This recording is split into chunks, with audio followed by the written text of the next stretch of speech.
Welcome to RuralStrong, where we talk real challenges and bold solutions in rural economic development.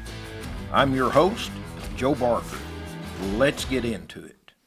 Hello, this is Joe Barker, Executive Director of Southwest Tennessee Development District, and welcome to RuralStrong. Today's podcast comes to you from the Southwest Tennessee Development District podcast studio in beautiful downtown Jackson, Tennessee.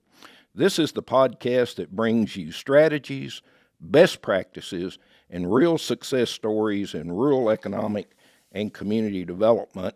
And we've got a treat today, folks. We have Aaron Stewart, who is one of the most well-known economic developers, I'd say, in the Mid-South. And I'm going to give you a little background on Aaron before we get into talking about some of the challenges that he faces when you have a large project that is announced in a rural area and it's projected that your population will increase significantly. Aaron is a proven leader with over 20 years of experience in economic development. He has directed multiple EDOs with strong fiscal oversight and worked closely with public boards and elected leaders to drive performance and accountability. His leadership includes building high-value partnerships across public and private sectors, including utilities, railroads, site consultants, workforce agencies, and state and regional allies. These relationships have delivered strategic wins for communities and employers alike. Aaron is a recognized expert in economic development. He helps communities position their assets by identifying, certifying, and enhancing industrial properties to recruit and retain quality employers. And he is the inaugural executive director of the Brownsville-Haywood EDC. Aaron and his board have built the EDO from scratch. He implemented HR and procurement policies, annual audits and budgets, a financial reporting system, a new website, and marketing tools. He also led the successful certification of an industrial park and secured $3 million in site development grants to strengthen the area's economic future. Aaron Stewart, welcome to RuralStrong. Good morning. Thank you for having me. Well, I appreciate you being here, and there's one thing about it, Aaron. You're sort of at ground zero right now. In previous podcasts, we talked about Blue Oval City coming to rural West Tennessee. We talked about how the mega site was developed in rural Haywood County, a county of around 17,000 population. We talked about the recruitment of Ford and SK Innovation, of which you played an important role in that, as in your previous position with Tennessee Valley Authority. So now the big fish has been announced. We have all these projections of 6,000 jobs and all the spinoffs that come with it. So let's talk about some challenges. What's going on in Haywood County, Aaron? Well, there are certainly some challenges, but it's the good kind, right? I mean, it's challenges resulting from all the opportunities that have really fallen on West Tennessee, not just in Haywood County, but anytime you start talking about that many thousands of jobs, I mean, that's a regional, truly, it's not cliche, if there ever was a regional win, a rising tide that really does lift many, many, many boats, probably all boats in West Tennessee. Y'all, this was it. It was exciting. It was a privilege and an honor to be able to be part of that on the recruitment side with Mark Herbison and certainly Kyle Spurgeon and the Memphis Chamber, Jack's Chamber and Memphis Chamber both played roles. And state of Tennessee was phenomenal on that. Chase and Haynes led that project. And then my part at TVA, it was fun. I learned a lot.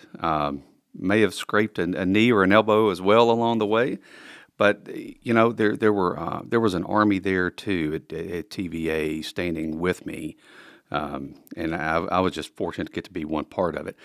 But you're right. The challenges in Haywood County that we're facing right now is how do you prepare for that much growth? I mean, most communities aren't. You may have a good site prepared, but community-wide, how do you prepare for 6, 7, 8,000 people in time? The state just did a housing study less than a year ago, and they found that over the next 10 years, just the population of Haywood County is going to grow some 40% or so. And over the next 20 years, it's going to be right at around 70%. So trying to make sure you've got your utility systems, especially wastewater, that's a big challenge in West Tennessee. And it's not a cheap one. I mean, it's expensive, wastewater systems are. But Brownsville, Haywood County are well positioned. They had already made some good decisions over the years. And so you already have a good foundation to grow from. And that makes the long-term job a little bit more manageable. Let's talk about some specific challenges. I know we usually when we think about a project coming in, we're thinking about housing. You mentioned infrastructure, the pressure it puts on the education system, emergency services. So in your view, what is the biggest challenge as you ramp up for production at Blue Oval City? Yeah, and this is not to give a kind of a political answer to what you just said, but it's probably all of the above.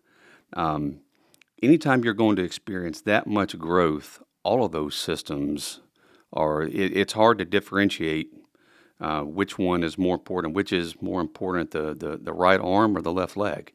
I mean, both are needed, right? So same thing in a community with the healthcare systems. We just had the hospital reopened with a partnership with Braden Health. That happened a couple of years ago now, so that was great. My group, our Industrial Development Board, we're the recipient of all the pilot money coming off of Blue Oval City. Most of that money we're actually going to use to help finance a new high school for the community. Current high school is 52, 54 years old. It's hard for a building that served its time well, but now you've got to churn out kids with skill sets for jobs that don't even exist yet. How do you do this? So we're going to invest probably a good upper 8 to low 9 figures in our educational system. And then on that infrastructure piece, Brownsville Energy and Southwest Electric Co-op too, but inside the city of Brownsville at least, Brownsville Energy has made some good investments on the electric side. TVA recently made some investments on the electric side for the incoming power supply. And then later this summer or early fall, Brownsville Energy is going to put out to bid a wastewater expansion project. That's probably going to be a $25, maybe even $30 million project to expand the wastewater systems. So all of those things have to run concurrent. And again, going back to that word you mentioned a little while ago, challenges. It is challenging, but it's because of good things that have come. It could be challenges that too many rural communities face, which is loss of youth, loss of jobs, loss of investment, communities that are just getting older. And that's a whole separate set of challenges that's much more complex and much more difficult to solve. I'll take the challenges of growth over the challenges of decline any day of the week. Now, Aaron, this project was announced, about 3.5 years ago, and with projected production in 27. Initially, people lots of times think the first thing they're going to see is this influx of people that's going to move in. Now, you do under construction phase, but we all know this is temporary, and once the buildings are built and the equipment's put in, they leave. From a retail standpoint, I know you've already seen some increase in the retail sector. That's right. So my board recently approved an incentive to help attract a new hotel that's coming in. When we met with Ford, there were 3 things that were critical for Ford and SK and the suppliers too. One is they needed more hotel rooms throughout the region, right? Jackson has been doing a great job on that lately. Arlington and Shelby County has been doing a great job, but you've got about a 50-mile stretch in there, including nearby with Blue Oval. You don't have a whole lot of hotel rooms. So hotel space was one, temporary housing was two, and then attainable workforce housing, permanent housing, is three. So we're working on all those. But going back to what I mentioned a second ago, yeah, my board approved an incentive to attract a new hotel, and that's exciting. And the cool part of that is that the incentive actually offsets the developer's cost for the wastewater piece. Well, extending that wastewater once also opens up two more lots for future development for hotels or restaurants or other items. So that's just a one-time expense, but we're going to get a big bang for that buck. There's another hotel that is circling. It's not finalized, so I don't want to talk about it too much, but it too is in the slated potentially to be in that exit 56 vicinity. That'll add another 80 or 90 hotel rooms as well. So, but by the end of this year, we could have as many as 2 hotels under construction. And then with the school coming along, that's probably going to be Haywood County's centerpiece for that residential. And then once you start growing your rooftops and that income, that commercial, the retail, will trail in behind that because they follow the rooftops and the disposable income and the traffic counts. You mentioned an innovative program. Was this what we would call a traditional TIF type program, or was it something unique that you and your board came up with? I know our listeners would be interested in sort of what kind of incentive you put together. Yeah, so that's a great question, Joe. For the hotel that we're incentivizing, it was actually just a pilot is what we ended up doing. We considered a TIF. We're not opposed to TIFs. The problem was there just wasn't, while we know additional investment is likely to come, you can only count what is slated to actually come when you start looking at that TIF, and the numbers just didn't pencil out. That's the only reason why we didn't do a TIF for that project. So we just arranged a 5-year pilot, and once we had to get a little creative with Brownsville Energy and the developer and then us as well, and instead of what was originally slated to be a 12 or a 15-year pilot, we were able to get a little creative in some cost sharing and shrink that down to 5 years, which means it gets put back on the tax rolls 10 years faster, and you still have the infrastructure there to attract other hotels or restaurants, retail, that you're not going to have to incentivize because all your assets are already in place.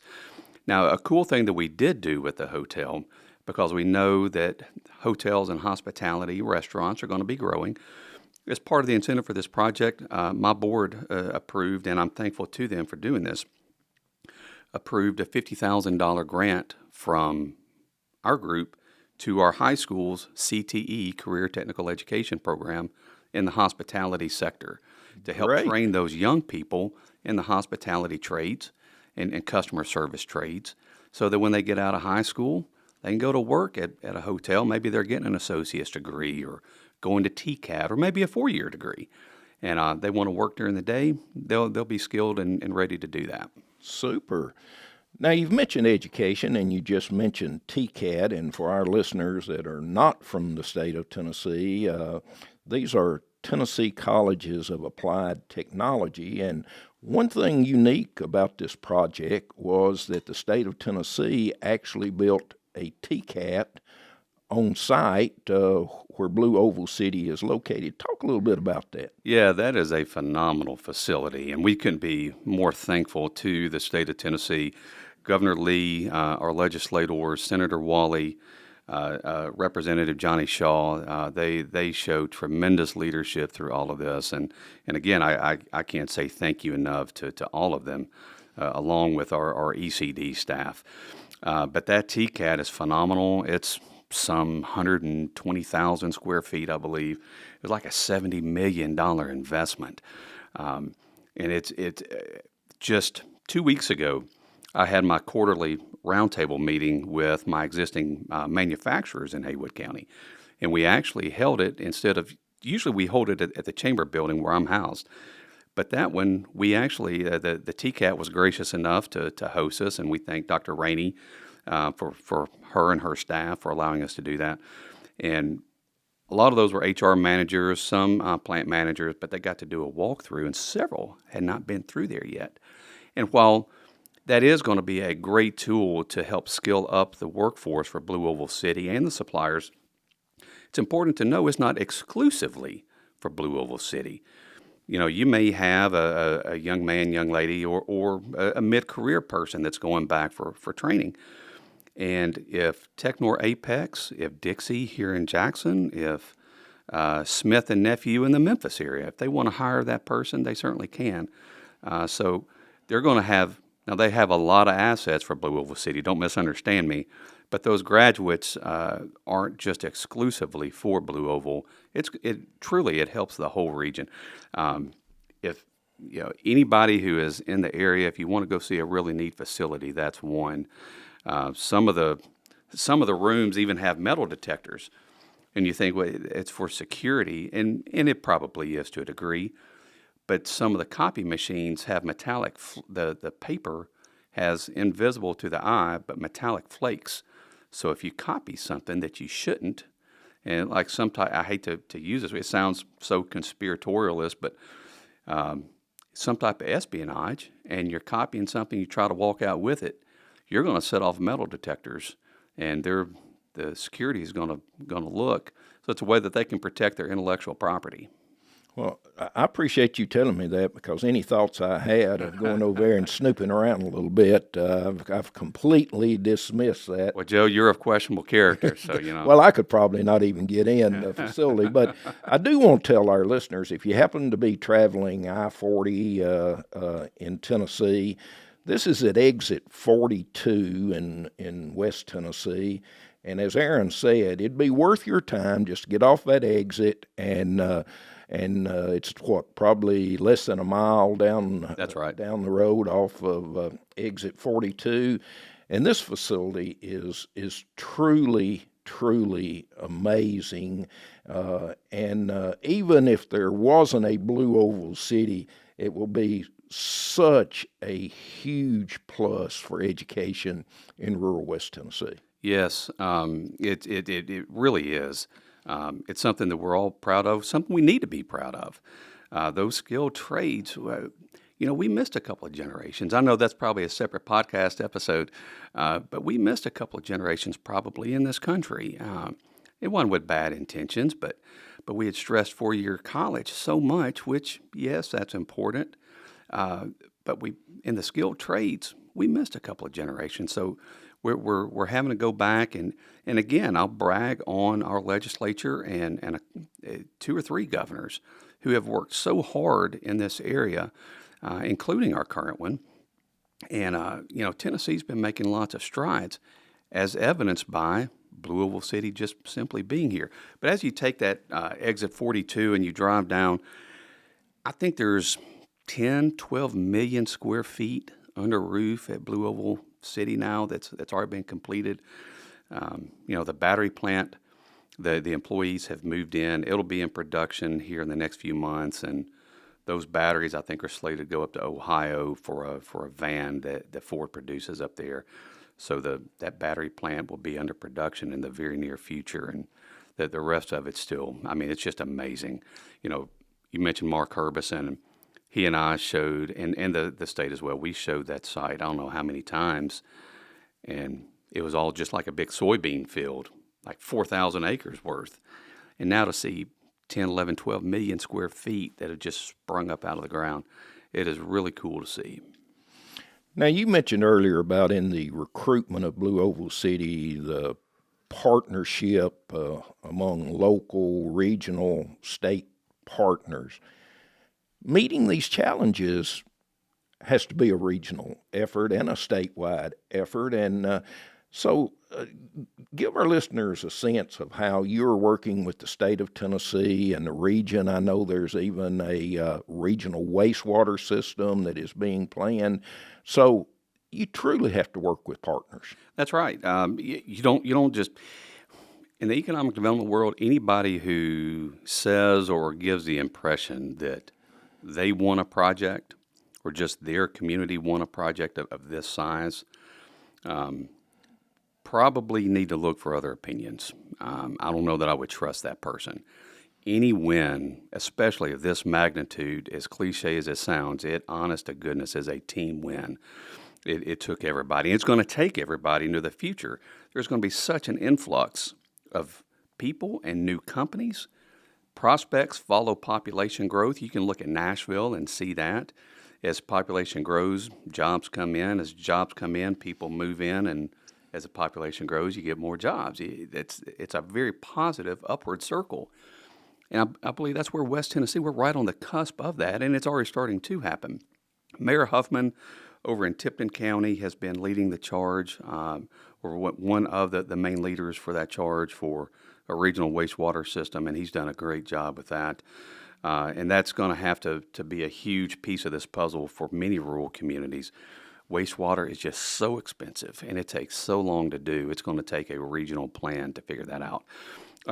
With the state of Tennessee, so they were good, and we all worked together to hire in Haywood County, LRK, Looney Ricks, and I forget the K, but LRK out of Memphis to do a countywide future land use plan.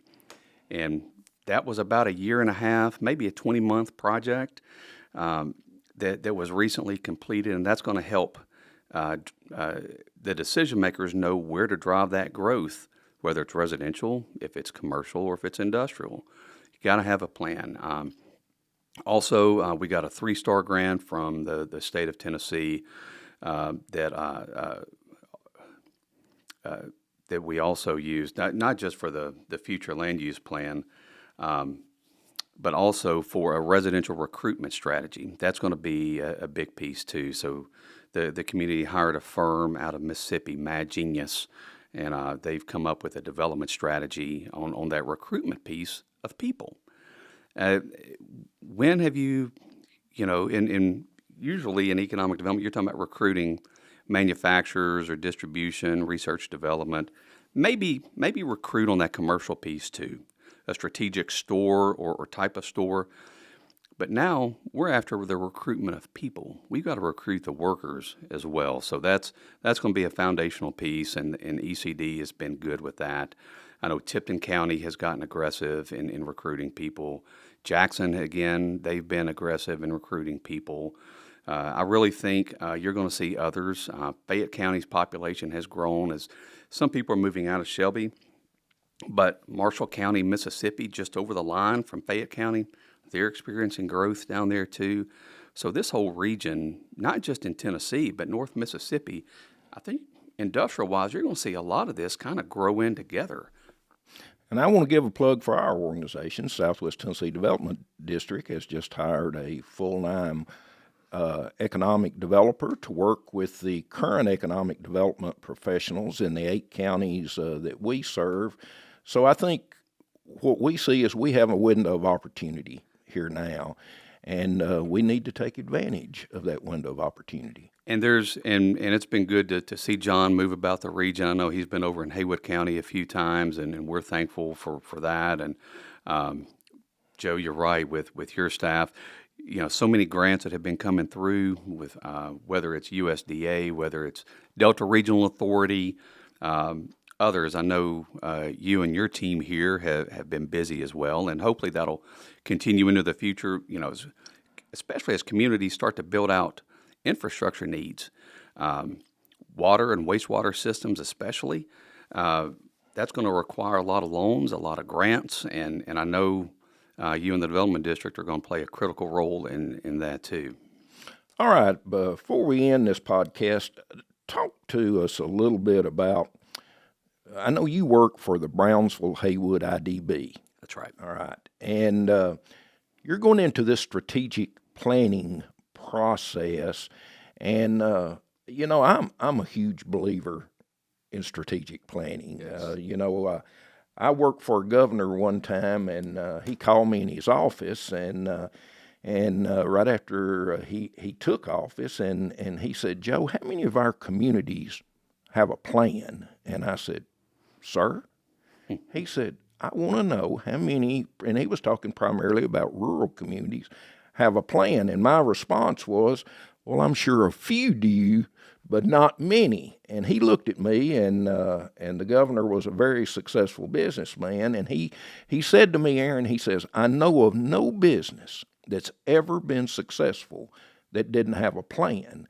How in the world can our communities expect to have success if they don't have a plan? So tell us a little bit about y'all's efforts in creating this plan. Yeah, so that's a timely question. Just last week, so we issued an RFP a few months ago for a strategic plan, and we got I think it was 11 responses back. They were all incredibly strong, and we ultimately selected Boyette Strategic Advisors out of Little Rock to handle that plan for us. And Del Boyette, who is a founding person of that firm, former director of the state of Arkansas, their Economic Development Commission, former director of Georgia and their EDC, was a site consultant with Deloitte for years, and then he started his own firm about 20 years ago. And so Del Boyette and Tracy Sharp and a young man named Brock Highland are working on our strategic plan. They were actually just in Haywood County for 2 days last week conducting stakeholder engagement interviews. And this is probably going to be about a 4 or 5 month process. We're just now on the front end of it. We're excited. We're going to be doing as well as some strategic meetings that we had for 2 days last week. We're also going to hold it'll be an online survey for just every resident of Haywood County to be able to get their voice heard as well. So that'll be coming out in the weeks ahead. We're excited, but you're right, Joe. If you don't have a strategic plan, if you don't have a roadmap, if you don't know where it is you're trying to go, how do you know if you ever got there? How do you know if you're on the right road? Are you being efficient? Are you being efficient in trying to get there? And unless I'm pretty sure the development district doesn't have unlimited resources, right? That's what I thought. So with limited resources, both financial and human, you got to be efficient with this. So being able to map out where it is that you want to be, and then map out the strategies to get you there, it's hard to measure any type of success, and that includes accountability from me by my board. That's only fair.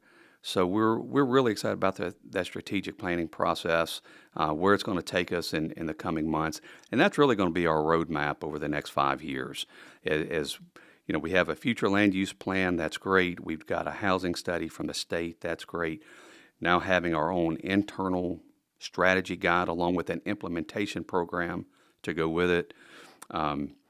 That's as much for the accountability as it is for the results. So we're really looking forward to that, and Boyette and his team are off to a great start. Great. If you could leave our listeners with, one piece of advice from your perspective when you have a project, and it may not be of the magnitude of Blue Oval City, but it is going to create growth and challenges. As people move through this process, what would be your one piece of advice to them? I would say, and I think Haywood County has done a pretty good job with this. Find other places that have gone through similar change. I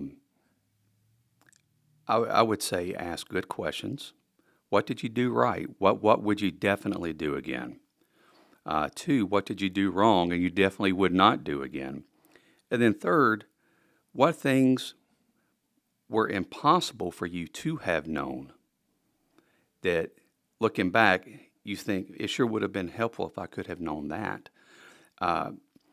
Find some communities and ask those 3 questions. And then by the same token, in the years ahead, be receptive to other communities when they reach out and they ask those same 3 questions. Be good enough to pay it forward for those other communities. And I would also add this in. I think it was the golfer. I think it was Ben Hogan. I'll attribute it to Ben Hogan anyway.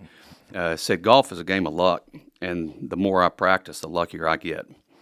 And I would say to those local communities, keep making good investments into your local utility systems and your educational infrastructure.